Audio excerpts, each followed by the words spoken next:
Prophetmaking. And the Lord brought all of the prophets together, each from his place, each from his time, each from his tribe, and yea, even of different kinds. And the Lord brought his prophets from all manners of places in the universe, from worlds of only water, from worlds of only air, and from worlds of land and air and water. And the Lord brought his prophets from all times, from peoples who were the children of the very first sun, and peoples who lived long after the last sun cast its last light. Each man, woman, and intelligent creature stood in the Lord's presence and was awed. They knew no sense of time, feeling, or place, for it is holy to be in the presence of the Lord. And the Lord looked over the multitudinous crowd of his holy prophets and was pleased. And each intelligent creature heard a voice in his own language. They heard the words of the Lord. And what they heard was that they were each chosen from their own time, place, and world to bring a message of the Lord to his each own people. And then came a great chatter broke out among the prophets. Each had the same thought in his or her or its mind. But Lord, each said, each in his own language, I am but a common man, woman, creature, being. I am not suited for such a great mission. I have no ambition for either power or glory. Oh, nay, my Lord, pick another more worthy of this great honor. And the Lord heard each creature and understood him in every language, and knew the individual voice of every prophet. And the Lord noted the plaintive cry of all his prophets, and their great woe. And the Lord showed the prophets, as if on a great screen, the job he had chosen for each and every one. And each prophet saw the scene, but saw his own world, and heard with his own speech, and saw the scenes of his own home. And the Lord showed the prophets scenes of goodliness, of kindness, and of happiness. And the Lord gave each prophet time to think.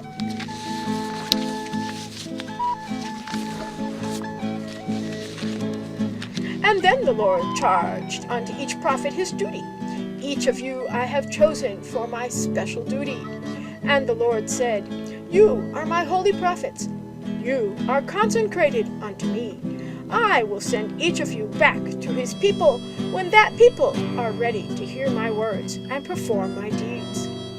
And the Lord gave each prophet the gift to understand, and the words to speak with his neighbors. For the Lord thought that discords between intelligent beings was good. And each prophet talked to his neighbor, and each said the same thing to each other. I am but a common creature, woman or man, no smarter nor wiser than others. I do not fully understand my being here, but if I'm but given the power to help my people, I would.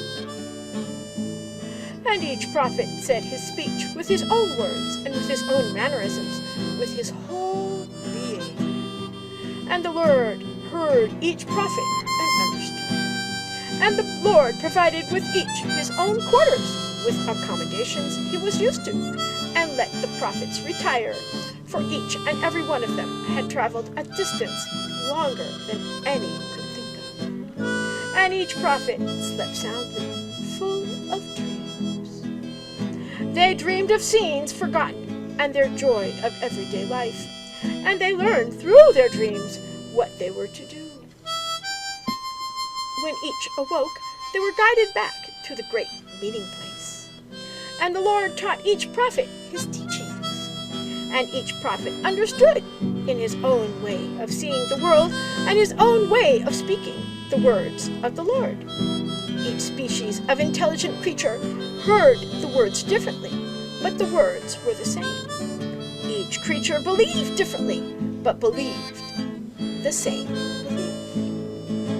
Each had faith differently, but had faith in the Lord. And each prophet learned the words and ways of the Lord, but learned them differently. And these different ways of believing became different religions, the beliefs fitting in with each culture and heritage. And the Lord saw that it was good.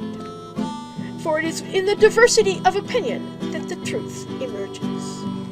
And for days upon days the Lord taught his prophets, and each night each prophet learned more and wished he could be home again. And each longed to hear the sounds of home, the clanging of air molecules in the sky, which some worlds is called thunder, the sound of light waves heating the skin, which in this language we call heat, and other mundane sounds of home that one never notices unless deprived of their comfort. And then one day, a long, long time had passed since any of them had seen their home worlds. The Lord told them that they were ready. And the soul of each prophet lifted a little with the thoughts of home. And the Lord cautioned that each would be going back to his world when his people needed him the most.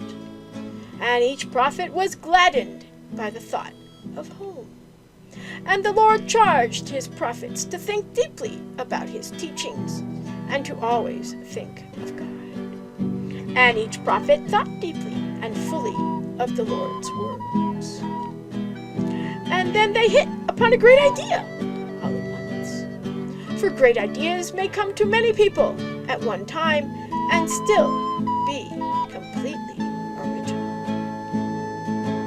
Each prophet divides rituals that would enable followers to look at a ritual object or perform a ritual practice and thus be reminded of the Lord. And thus each prophet now had rules and precepts that he could relate to his people and all would understand. And so there was a great many ways of seeing the Lord as there were of remembering the Lord. For there are a great many ways of belief. There are a great many ways of worship. And the Lord saw it was good. And he sent back each prophet to his own time, place, and world. And he hoped that the universe